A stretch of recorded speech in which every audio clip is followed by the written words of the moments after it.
ভারতের হামলার পরপরই সশস্ত্র বাহিনীদের সাথে জরুরি বৈঠকে বসেছিলেন পাকিস্তানের প্রধানমন্ত্রী শাহবাজ শরীফ। আর সেই বৈঠকে ভারতের হামলার জবাব দেওয়ার কথাও বলেছিলেন তিনি।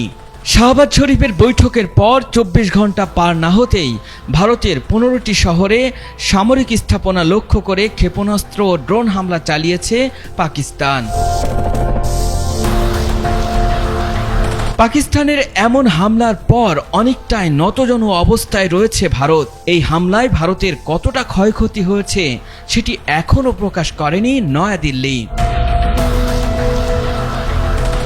ভারতের উত্তর ও পশ্চিম অঞ্চলের কাশ্মীর, পাঞ্জাব এবং গুজরাট সহ অন্তত ১৫টি শহরে এই হামলার ঘটনা ঘটেছে।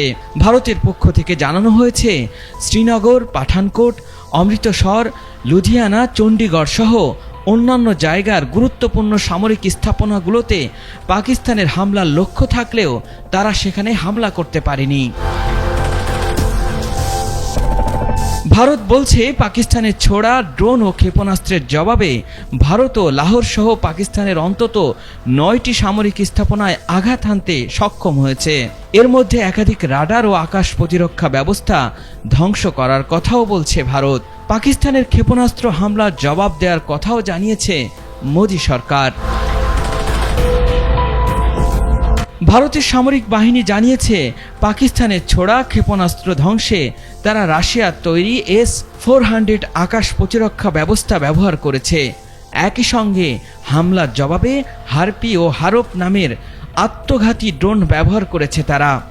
পাকিস্তানের সকল হামলা প্রতিহত করার জন্য ব্যবস্থা গ্রহণ করার কথাও জানিয়েছে ভারতের সেনাবাহিনী। এদিকে পাকিস্তানের সেনাবাহিনী এক বিবৃতিতে জানিয়েছে, ভারতের ছোড়া অন্তত ২৫টি হারপ ড্রোন ভূপাতিত করেছে পাকিস্তান। তবে লাহোর শহর জুড়ে বিস্ফোরণের প্রচণ্ড শব্দ শোনা গেছে বলে জানিয়েছে পাকিস্তানের স্থানীয় বাসিন্দারা। ক্ষেপণাস্ত্র ও ড্রোনের ধ্বংসাবশেষ সংগ্রহ করছে দুই দেশের সেনাবাহিনী।